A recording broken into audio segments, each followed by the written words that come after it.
রহমানির রহিম করো। বাজের বে বাজের বে বাজের বে আলিফ নুন জবর আলিফ আন নুন বে জবর আন বে আন হামিম পেশ হুম হামিম পেশ হুম বে বে আন্নাহুম। আন্নাহুম হ্যাঁ, তুমি একবার শুন করো। বে আন্নাহুম কাব জবর কা নুন ওয়া পেশ নু কানু কানু গুড। ইয়া কাব জবর ইয়া কাব জবর ইয়াক ইয়াক। ইয়াক ফা পেশ ফু ফা পেশ ফু রাওয়া পেশ রওয়া রু পেশ রু ইয়াক ইয়াকুরু ইয়াক ফুরু। হ্যাঁ, আবার উচ্চারণ করো।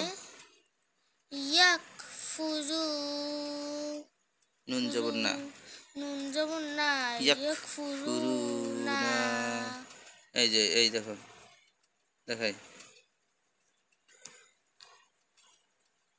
ইয়াক এই ঝাপসা দেখছে ইয়াক ফুরু না। ইয়াক ফুরু না কিভাবে উচ্চারণটা করবা? সবসময় নক্তা ধরে উচ্চারণ করবা। নক্তা ধরে যদি উচ্চারণ করো, নক্তা ঘুরাই ঘুরাই যদি উচ্চারণ করো, তাহলে তোমার উচ্চারণটা সুন্দর হইবে। দেখাই, এই যে ইয়াক ফুরু না, ইয়াক ফুরু না। বাজের বে আলিফ জবর আ বে আ ইয়া জবর ইয়া বে আ ইয়া তালাম জের তেল লাম জবর লা হাজের হে ইয়া তিল্লা হে। এখন উচ্চারণ করো। বে আ ইয়া তিল্লা হে। বুঝছো? এইভাবে শুনবে করো। তারপর ওয়া জবর ওয়া ইয়া ইয়া কাব জবর ইয়াক ওয়া ইয়াক তা তা পেশ তু লাম ওয়া পেশ লু এখন উচ্চারণ করো। তুলু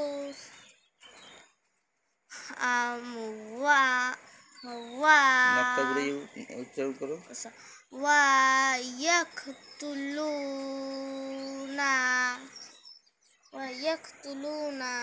হ্যাঁ, উচ্চারণটা করবা কেমনি আমি দেখাই তোমার। ওয়া ইয়াক ইয়াক তুলু না। দেখো, ওয়া ইয়াক ইয়াক তুলু না। ঠিক আছে? হ্যাঁ, তারপর পরেরটা বলো। এই দেখো, এখানে কিন্তু তাসদিদ আছে, দেখছো? এখন তুমি তাসদিদের সাথে পড়তে হইবে, তুলু না পড়লে হইবে না। এখন এই নুন জবর আছে না, এই নুন জবর আছে না, এই নুনের সাথে এই তাসদিদ একসাথে পড়তে হবে। এই যে তাসদিদ আছে, নুন লাম নুন, এখানে কোনটা কি আছে বলো? এই লাম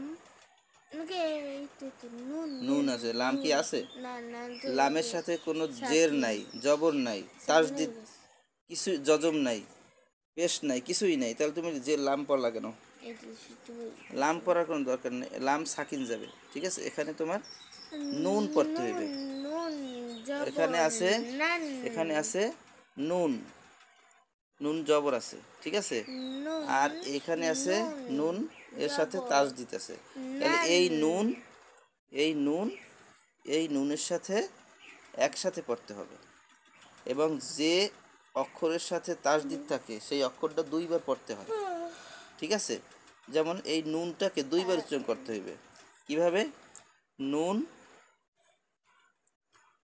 নুন জবর, এই জবরটাকে আগে পড়বা, এই নুন নুন জবর, এই নান, এই নান, ঠিক আছে, নুন জবর না, নান না, নান্না এই এই নান, না এই দেখো এই নান না, নান্না বা ইয়াজের বা ইয়াজের বি, বি ইয়াজের ইয়ে, ইয়াজের ইয়ে বি ইয়ে, বি ইয়ে নুন জবর না। নুন জবর না এর উচ্চারণটা কি হবে? বি ইয়ে নান্না ওই নান্না বিয়েনা, বি ইয়ে না নান্না বিয়েনা, এই নান্না বি ইয়ে না বিয়েনা, তারপর আম বা গাইন কি বাজের বে গাইন ইয়া জবর গাই গাই, রালাম জের রেল, রালাম জের রেল, রেল হা কাব জবর হক, জবর হক কাবজের কে, হকে দেখো এখন উচ্চারণ করো, বেগাইরেল হক, বেগাইরেল হকে হক, হকে বড় কাপ সবসময় গলায় দিয়ে পড়তে হইবে, বিল বিল হক, বিল হকে সুর দিয়ে পড়বে, সবসময় সুর দিয়ে পড়বে, কোরআন শরীফ পড়লে সুর দিয়ে পড়লে আল্লাহ কি খুশি হয়। দেখো কই বিল হক বেগাইরেল হক, বেগাইরেল হকে হককে না, হকে হকে, হকে তারপর জাল জবর যা, কোথায় জাল জবর যা লাম জেলে, লাম জেলে কাব জবর কা, কাব জবর কা জালেকা, জালেকা বাজের বে, বাজের বে মিম জবর মা, মিম জবর মা বিমা, বিমা আইন জবর আ, আইন জবর দাল আ, দুয়াত, দুয়াত না সোয়াত, সাত সোয়াত ওয়া জবর সাও, সাত ওয়া জবর সাও না সোয়াত ওয়া পড়া যাবে না, কারণ ওয়ার উপরে জজম আছে আর ওয়ার উপরে আরও একটা তাসদিদ আছে, তাহলে আমাদের কি এই জজমের ওয়া যে আছে এইটা আমাদের সাকিন যাবে, তাহলে আমরা কি পড়বো, ওই ওয়াটা পড়বো, পরের ওয়াটা। দেখো আইন জবর আ, সোয়াত, সোয়াত ওয়া জবর সাও, ওয়া জবর ওয়া, সাত আ ওয়া জবর সাও সাওয়া, জবর ওয়া ওয়া কোন জায়গা তুমি উচ্চার নক্তা ধরছো কোন জায়গায়? কোন জায়গা থেকে করতেছ এই তো বেশি একটু মনোযোগ থাকে অন্যদিকে, কোরআন শরীফ পড়ার সময় মনোযোগ অন্যদিকে দিলে জঘন্য পাপ হয়, জঘন্য পাপ হয়। আবার বিসমিল্লাহ বলে শুরু করতে হয়। বিসমিল্লাহির রহমানির রহিম হ্যাঁ তারপর কি আইন জবর আ, সাদ ওয়া জবর ওই সাও সোয়াত ওয়া পড়া যাইবে না, ওয়া ওয়া পরের ওয়ার পড়তে হইবে, তুই দজবের পর তাসদিদ আছে না, সাদ ওয়া জবর সাও ওয়া জবর ওয়া সাও ওয়া আ সাওয়া, সাওয়া তারপর কাব জবর কাব জবর কা নু ওয়া পেশ নু, ওয়া পেশ নু কানু, কানু ইয়া আইন ইয়া জবর ইয়া, জবর ইয়া তা জবর তা, তা জবর তা ইয়াতা, ইয়াতা আনা ইয়া, ইয়া ইয়াতা ইয়া কব বলবা না, কারণ আইনের উপরে কোনো জজম নাই, জবর নাই, জবর আছে, তাহলে তুমি যদি এইভাবে পড়ো ইয়া তা, তাতে বুঝায় কি আইনের পরে জজম জবর আছে, আইনের উপরে জজম নাই আর জবর নাই কিন্তু জজম আছে, তাহলে সেটার উচ্চারণটা কিভাবে হবে আমি বলি তোমারে, ইয়া যা ইয়া ইয়া তাদুনা, তাদুনা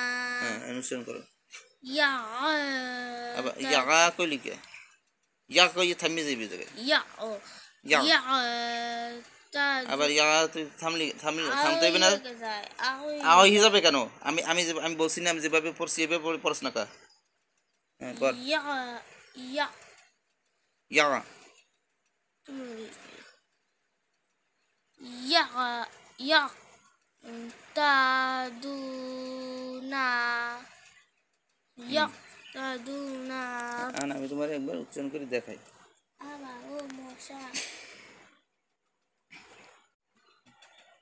এখন আমরা এটার অর্থটা দেখো, এটার উচ্চারণটা কি এইখান থেকে আমি পড়ি উচ্চারণটা দেখো।